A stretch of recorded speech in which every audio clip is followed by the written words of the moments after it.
जब उन्होंने स्वधर्म कहा, स्व का मतलब है हम, खुद, धर्म का मतलब है नियम, तो आत्म के नियम, वो आत्म के नियमों की बात कर रहे हैं।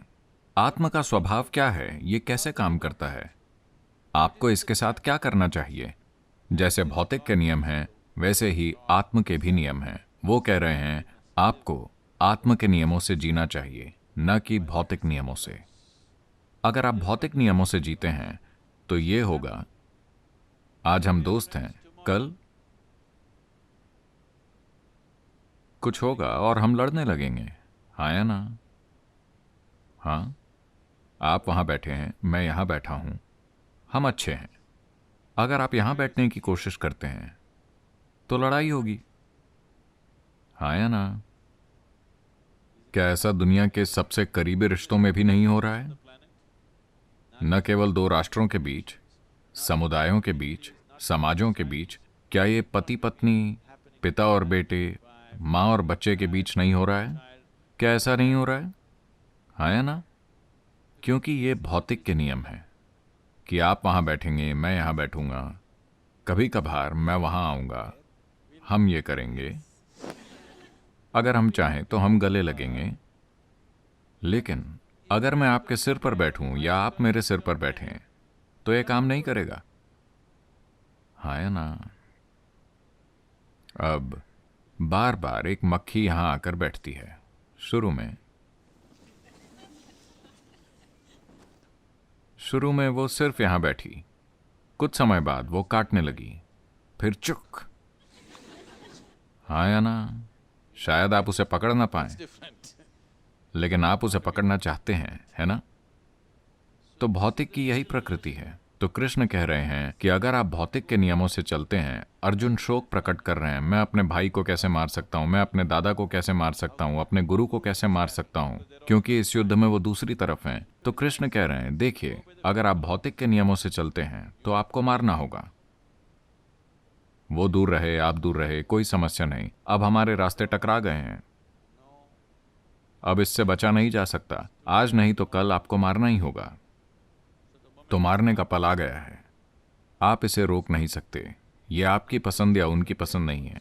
यही भौतिकता का तरीका है। भौतिकता में सीमाएं होती हैं। अगर सीमाएं पार हो जाती हैं तो, आया ना? हर किसी के लिए, इस दुनिया में हर किसी के लिए आपकी एक सीमा है। हाँ, आपका दुश्मन यानी सीमा वहां है, अगर वो उसे पार करता है तो परेशानी होगी। आपका पड़ोसी यानी सीमा वहां है, अगर वो उसे पार करता है तो परेशानी होगी। आपका दोस्त यानी सीमा यहां है, अगर वो उसे पार करता है तो परेशानी होगी। आपके पति या पत्नी यानी सीमा यहां है, लेकिन अगर वो उसे पार करते हैं तो परेशानी होगी। आपका बच्चा यानी सीमा यहां है, लेकिन अगर वो उसे पार करता है तो परेशानी होगी। हाँ या ना? तो हर किसी के लिए एक सीमा है कि नहीं? चाहे वो आपको जितने भी प्रिय हों, क्या एक सीमा नहीं है? एक सीमा है या नहीं? एक सीमा है ना? अगर हम सीमा बनाए रखते हैं, येलो लाइन को देखिए। अगर आप सीमा को बनाए रखते हैं तो भौतिक दुनिया में चीजें काम करती हैं। अगर आप सीमा पार करते हैं, अगर सीमा का कोई भी उल्लंघन होता है तो हिंसा की शुरुआत हो चुकी है ना? हिंसा की ओर पहला कदम उठ गया है। शुरू में ये शब्दों में होगी, फिर थोड़ी धक्का मुक्की और फिर मारकाट। ये मत सोचिए कि नहीं नहीं, मैं ऐसा नहीं करूंगा, आप भी ऐसा करेंगे। यही भौतिकता का तरीका है। तो कृष्ण कह रहे हैं कि अगर आप ये नहीं चाहते, अगर आप इस मारकाट के साथ संघर्ष कर रहे हैं, तो आप अपने स्वधर्म का पालन कीजिए, आत्म का मार्ग, जहां कोई सीमा नहीं होती।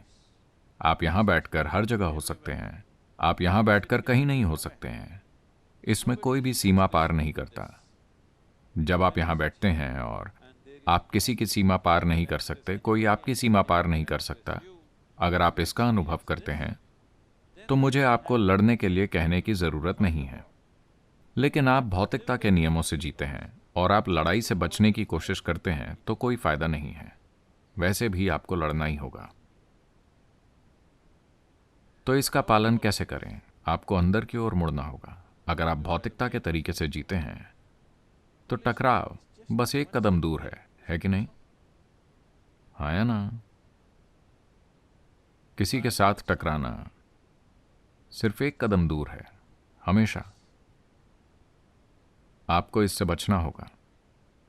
आप हर समय बच रहे हैं, है ना? अगर आप नहीं बचते तो आप किसी न किसी के साथ यूं टकरा ही जाएंगे। तो यही स्वधर्म है।